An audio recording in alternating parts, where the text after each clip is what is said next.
Hello and welcome. This is IC24 and we're back for another episode of What Do We Know So Far about Dominions 5. And once again today I'm joined by Sam.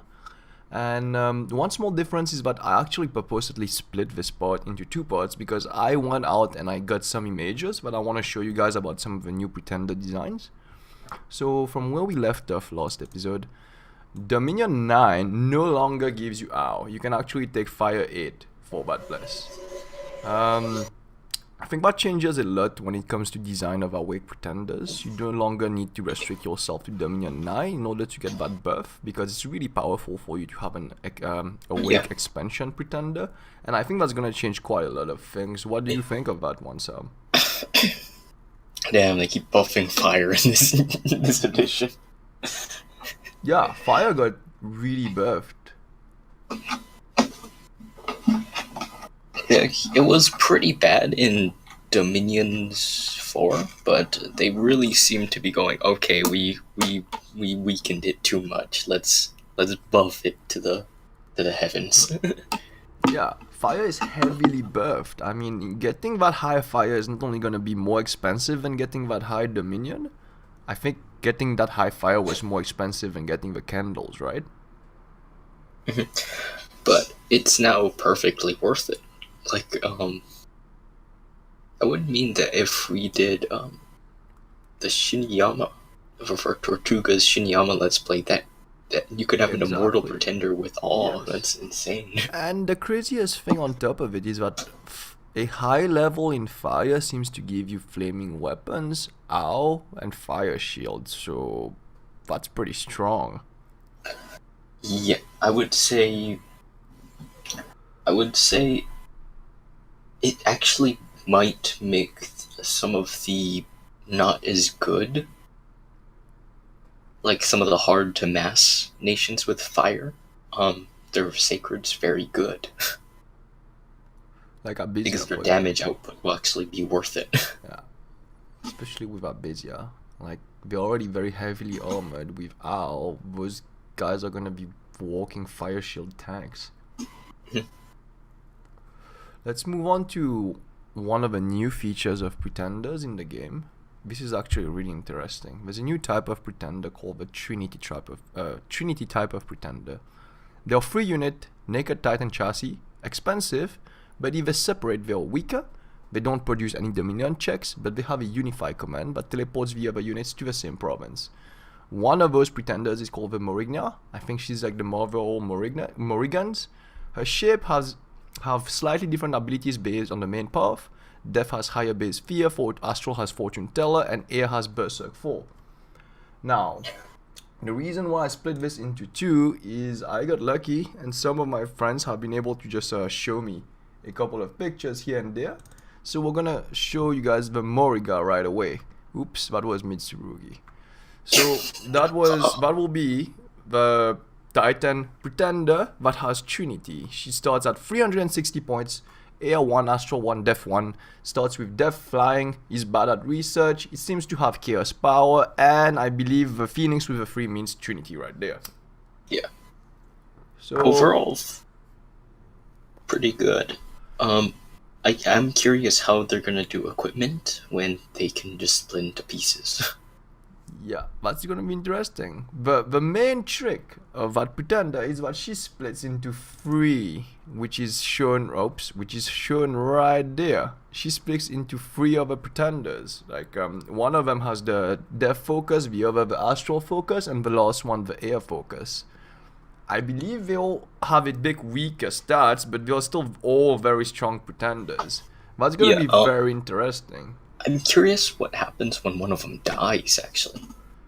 Yeah, that's a good question. There's not much about the text about what happens when they die and things like those. We just know that they have no moral checks when separated, but they have moral checks when united into one entity. Yeah, overall it looks like probably one of the most versatile Titan Pretender chassis you can have. Wow. That looks like a great little mechanic, and then the concept of the Trinity is pretty much aligned with most of the godhoods around in the planet, which is the ability right there. So a Pretender that has Trinity These three pretenders are part of the same being. When they are apart, they will be severely reduced in magical power. The three spreads dominion like a single ordinary pretender as long as they stay together. If they are apart, they will not spread any dominion at all. One member of the Trinity being alive is enough to keep the incarnate only blessed effect functioning. Calling back one part of a Trinity from the dead is about twice as quick as in calling back an ordinary pretender. There we go. That's a big advantage right there, Sam. Yeah. Oh man, if you get like a Trinity and you put them with like Uruk or that could be insane. Yes. These nations almost seem to be like boosting Uruk and indirectly buffing Uruk, because you'll be able to recall one dead Trinity faster than the other, and I think as long as any of a member of a Trinity is alive, for example, we have the deaf pretender alive and the air Trinity guy died, but I think the air bless still functions. The incarnate air blessers will still function. Yeah, and the other thing is that Urk already has a at least had a buff towards calling back pretenders, as well as them not losing any paths once they die. But this mechanic changed as well. Now, at most, you have a risk of losing one path, most likely nature, and you have a chance of gaining blood or death now from dying. Yeah. So overall, I would say I think this pretender might be a pretty aggressive Titan, which is actually really scary. Yeah, that's all aggressive or keeping blasters around. That's gonna be really interesting. There's probably gonna be different variations. More ignites probably the combat variation. I bet you there's research variations inside there too. I don't want to see the research variations. 3 aspiring researchers, send them to 3 floors. Oh my god. Just put 3 aspiring researchers. GG. Yeah, like reach level 9 in 5 turns. And I think this video will be a bit shorter, but I can show you guys a couple of new other pretenders that I haven't had the pleasure of seeing and gathering for your viewing pleasure right there. So first of all, we have Bandar pretender, Chiranjibi. But Chiranjibi is an immortal. He was a Banjara High King that was entrusted with guarding the sacred scriptures of the Pentacrator. When the Pentacrator disappeared, he became curious about how the text would taste. What? They tasted excellent. When the loss of a sacred text was consumed, the Bandara Diraja experienced true enlightenment and became one of the Chiranjivi, the immortals. Now all that is left is to acquire godhood, aka the story of every pretender here. But other pretending gods have emerged and they want the sacred law of enlightenment hidden in the Bandar body of a Chiranjivi. The Chiranjivi has acquired a taste for books of law and will occasionally demand that works of researching mages be brought to him for consumption. Oh, what a jerk. He eats your research. He's like, hey you, remember that research that you've been doing for the last month? Yeah, I'm gonna eat that. What? I don't even know what to say about this guy. This guy sounds like the worst. Nah, he's a funny pretender. He's a funny pretender. He has immortality, but I think it's the type of immortal that requires a positive dominion. I don't think it's the true. I don't know. There's 2 types of immortality. There's normal immortality and true immortality. I don't even know how it works anymore. Okay. He's gonna be a classic rainbow pretender, I believe. He's a bit more expensive at 120. But he does have a magic buff of 1 everywhere. I think his disadvantage is, but I think that's uninspiring. An aspiring researcher, right? Yeah, I'm pretty sure he takes. He's like he the probably anti. eats some RP of every unit. He might be used just as a simple rainbow but what's search. I don't know what this is. The thing that all the animals have like a banishment smite effect on them. I don't know. Either he can do something to animals, or maybe he can summon a ton of them. Oh, maybe it's animal awe. I don't think they change animal awe though. Oh, this animal awe is not exactly going to be impressive. Yeah, not very impressive pretender. But he looks like the ideal sort of run around and site search. Yeah, pretender. Yeah, definitely not stay at home and. No, he's gonna eat all the books. Okay, now we'll move on to Mitsurugi. Here is Mitsurugi from Soul Calibur. He's the new pretender right there. So, Mitsurugi from Soul Calibur. Mitsurugi is the son of a previous Pentacrator. Together with his brother and sister, was born into existence when the Pentacrator agreed for banishing his wife into the Neverworld. Man, those Pentacrators have a lot of relationship issues. When he blew his nose, a divine breath was set free and hastened to the heavens. Watching the breath, he hesitated to call it son. And I think he kind of went insane. He started calling like he's sneezing like son, daughter. After giving his daughter the mandate of a son and his first son the mandate of a moon, the Pentacrator had no longer felt obliged to grant a celestial mandate to his snot-born child. Instead, he gave it the mandate of the storms and the sea. Infuriated, the third child of the Pentacrator rebelled and caused destruction and disorder wherever he went. With rising ire, the Pentacrator watched the misdeeds of his unwanted son and finally imprisoned him for eternity. Now with the Pentacrator gone, Mitsurugi is breaking free once more to wreak havoc upon the world. Yeah. Very cool. He looks... Pretender unit. Combat unit. Yeah, he looks like a combat bless sort of guy. Yeah.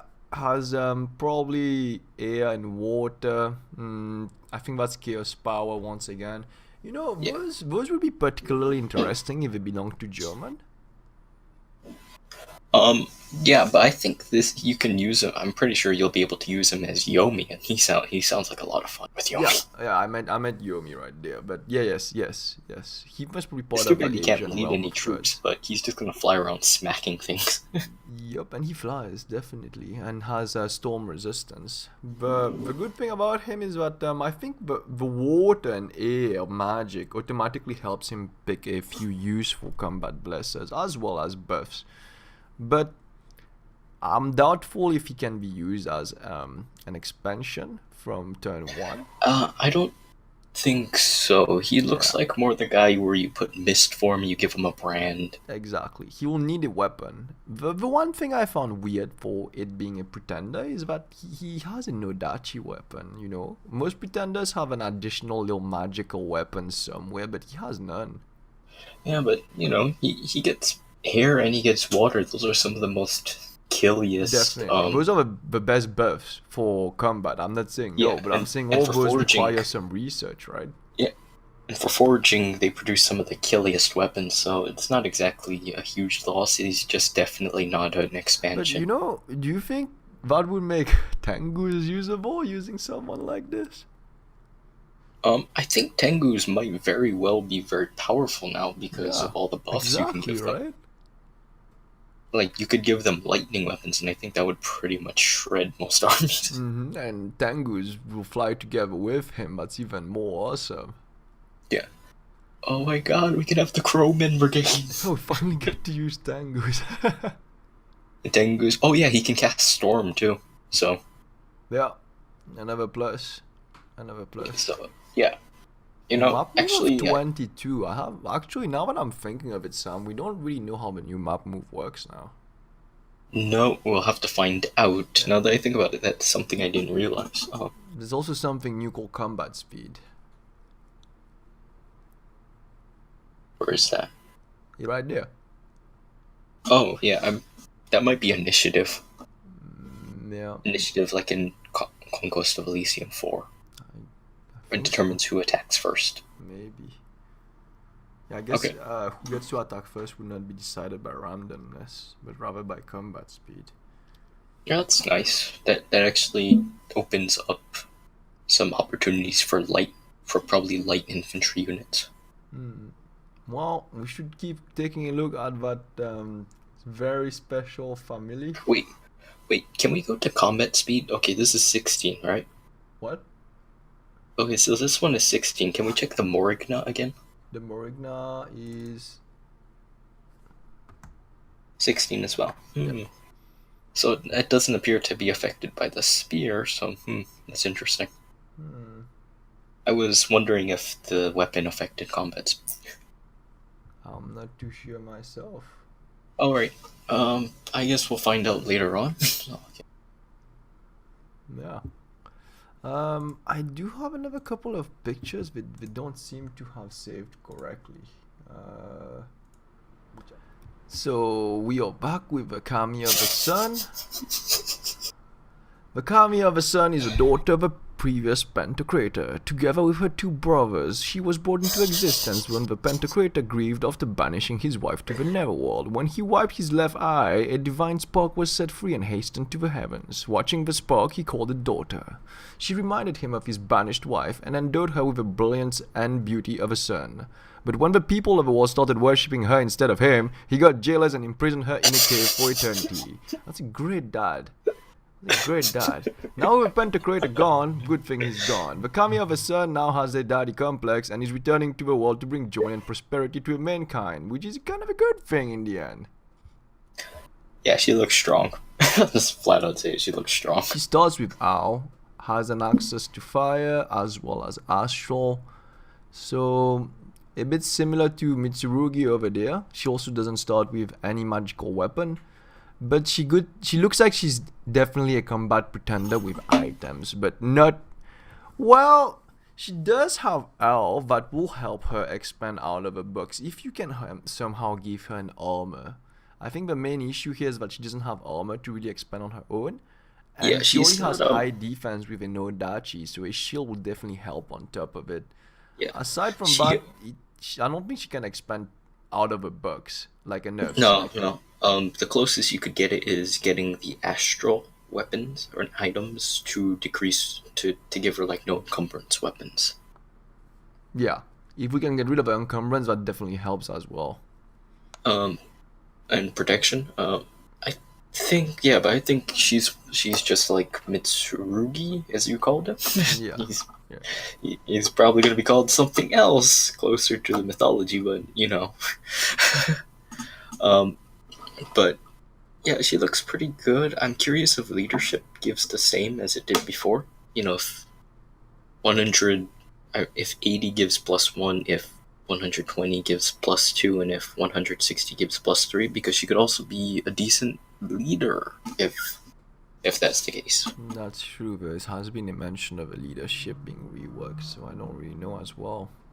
Yeah. Depending on how if she gives good morale boost, she could be a leader in the early stage. So you know, it's always an option.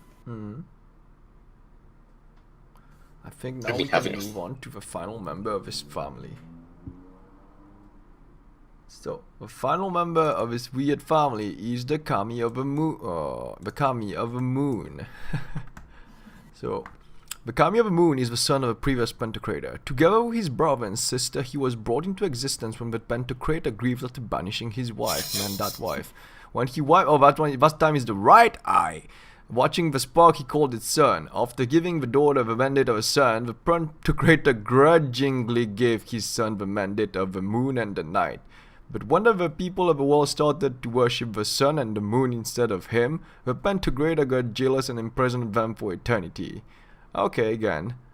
The Kami of the Moon is breaking free. The Kami of the Moon is sometimes called upon to deliver his followers from deadly diseases. So they're all beneficial titans, except for the pissed off guy. But I think he was like the unlike son, so he was also pissed off. He's got serious daddy issues. Yeah. It's like, Dad, why you never approve? It's like, you were the child I never wanted. Like, oh. So I think that's the third in the trio of siblings that we have with a horrible Pentacrator dad right there. At the very least, it looks like he is less of a combat pretender, definitely. He's less of a combat pretender, looks like a pretender that will stay a bit more in the lab, if not be using his dark vision to drop darkness and other things like those. Yeah, he looks like a support pretender with also, he looks more of a stay-at-home guy. Yeah, to be honest. He looks more chill. But also, I think because of his role, if he's taken, he will be tailored more for mid-game and late-game compared to the other two. Yeah, what he looks like, he can heal from deadly diseases. That's useful. Generally, it looks like he's just built to get good blesses, stay at home, get good scales, and Probably use his battle evocations and just geared out with good invigoration. Not really a combat pretender. Definitely a yeah, very powerful caster. he definitely. I think he might see a lot of good use in is it Shiniyama actually. I agree. I agree, but not only Shinuyama, for other nations as well. Just being a pretender that flies, even though he has a pretty niche role until mid and late game. You can't forget that all those pretenders are highly mobile. All three of those siblings fly. I think that's a great advantage. Yeah, all three of them fly.